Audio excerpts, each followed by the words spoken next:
Hey, I'd like to welcome you to another episode of Mission Matters. My name is Adam Torres, and we are at the Texas FFA convention in Houston, Texas. And I'm telling you, we are having all kinds of fun. Today, I have David Schmid on the line. And hey, first off, David, welcome to the show. Thank you. Thank you. All right. So, David, what brings you to the conference this year? Well, I've known Mr. Aaron Alejandro, for many, many years, and he's been telling me about FFA all this time. And how many years? I've known Aaron 30 years. Hold on. And how many conventions have you been to? This is my first one. Oh, Aaron, you are, oh my God. Aaron's a very persuasive man. He got me in the first year of friendship. How do you? Well, you know, we've separated by time and distance, but we stay in touch. He contacted me a few weeks ago, said, hey, I'm going to be in the convention here. You want to go? Oh, yeah, I want to go. So he set it up for the wife and I to come, and we've been running around. We had the breakfast this morning and listened to the speakers. We went to the first part of a general session. Man, Rolling Stones and Def Leppard ain't got nothing on these kids, man. Oh, my God. They were in there rocking. Everybody was really excited. Yeah. The young man that is the current state president is actually from my hometown, Wichita Falls. Oh, get out. Okay. So that was pretty cool to meet him. I've seen these kids walking around and looking at the back of their jackets, and I'm from Texas, and most of these small towns I'm familiar with. And just seeing these young people, I don't want to call them kids. Members, we say members. I'm getting better. This is my third year, just so you know. So I got a little bit of credibility around here now. Well, I'll try to pick some of that up. A couple more years, I'm going to have a hat or whatever. They're going to have a big old belt buckle. They're going to be like, what? Adam, you are not from Texas. Stop appropriating our culture now. Well, I got the hat, and our cowboy friends, it needed to be blocked and pressed. That's why I'm not wearing it.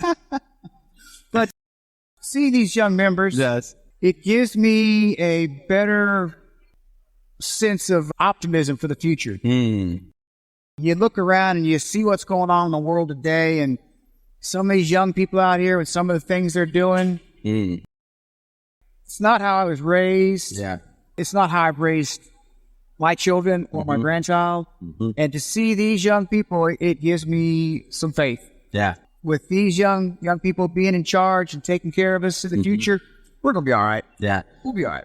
So just in general, I know this is your first conference, but you're from Texas. What has Texas FFA meant to your community in general? Like, what's been your connection and knowledge about it? Like, other than Aaron, like, because I can't go anywhere without people knowing about it. Uber driver, whatever. They're like, why are you in town? What do you, like, everybody knows. Well, Texas, we started, a couple hundred years ago as a cattle country. Agriculture. We were founded on agriculture. Then of course, oil came along, and now science, technology, math, all that. So, but it's just always been the land in Texas. And FFA, as what I've seen, they're really all about the land and keeping it for future generations. I'm real big on history, and I see the traditions and the history of FFA being passed down from one group to the next. And it makes me proud of these young kids. I mean, I admire them for what they're doing, and I'm so impressed with what they're going to do. You mentioned you were at the breakfast today, right? Yes. And then also general session. Let's give so for the people at home that didn't have a chance to attend, like, I want to go into a little bit of detail there. What did you see at the breakfast? Well, this morning, Aaron stepped up, he introduced a few people, talked about a few things. The state of the FFA union, if you will. The state is good. They're doing real well. It is. They have a few good speakers.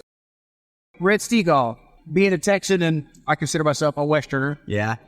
Pleasure to see him and hear him talk. He's a great singer-songwriter, poet laureate, if you will. But they all had the same theme. They were all on point with the same about our future. And these children are our future and how good we're going to be. We've had ambassadors to escort Joe and I around today. Brought us to find you. We didn't have to go looking around. So just the way they act, they carry themselves in a respectful manner. I've got 20 years working in penitentiary, in the prison system. I'm used to some disrespectful behavior and attitudes. You don't see any of that here. Here you see yes or no. What can I get for you? What can I do for you? Service.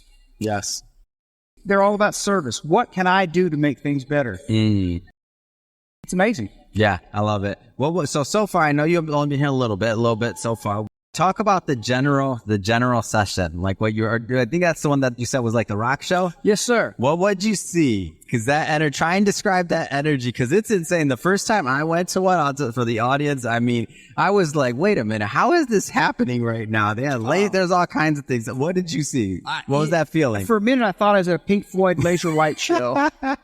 The energy, the whole crowd. I watched the state officers and the the FFA representatives pump the crowd up and get them involved, and just the energy there. Everybody's excited to be here.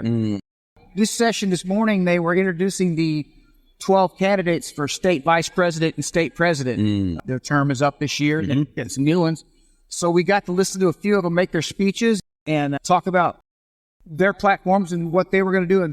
And isn't that amazing, by the way? Like, when I was watching it, I forgot they're in high school. Or I'm over here like, I mean, we're not going to get political today, but had better procedure. I'll say this with presidential. I mean, they're more respectful. Was it Roger's Rules of Orders? Yeah. I mean, they follow procedure, Madam President, Mr. Vice President. It's just amazing to see them do these things. I'm going to go home and talk to my grandson and say, well, you got to raise a pig. You got to do something here. I love to hear this. Oh, I love to hear this. How old is your grandson? He's 13. He'll be 14 in about 2 weeks. Oh, that's amazing. And just the leadership I see he's exhibiting, I didn't get that kind of sense of myself and that sense of leadership until I was in my 30s and then started taking college classes. Yes. These young people, 16, 18 years old. I've heard some stories. Up on a stage and speaking like they've been doing it all their lives. Yeah. The leadership potential of this group is just incredible. I tell people all the time, I'm like, and I've interviewed a bunch of the members and so I bring them on the show too, not just the adults or the, sponsors or things. I like hearing from the members, and I'm like, probably in 20 years, I'm going to look back and I'm like, I know this. I've already interviewed a future senator or House representative or mayor, or like, I've already interviewed them. They're going to be that in 20 years. This crowd of young people is teeming with future lawyers and doctors and politicians. Yeah. But the future of agriculture. For sure. Is in this room, is in this hall. And, the future is bright. Yeah. The future of agriculture is bright. Amazing. Makes me wish I'd have gone into FFA instead of football in high school. You get that grandson in there. That's all right. That's it. He's 13. What's his name? His name is Connor. Connor, get in FFA, man. You don't know what you're missing. Huh? Let's do it. This public service for Connor. That's right. Connor, if Texas FFA would have been in my high school, or if I could go back, like, that would have been one of my things. 100%. I just didn't know. Yep. You don't know what you don't know. I didn't know about it in high school. Yeah. It's a little bit different when I was in high school. Of course, we had auto shop and welding shop and wood shop and all the different things like that. I knew about those, but not so much about the ag portion of it. It was just in kids in those blue jackets running around school.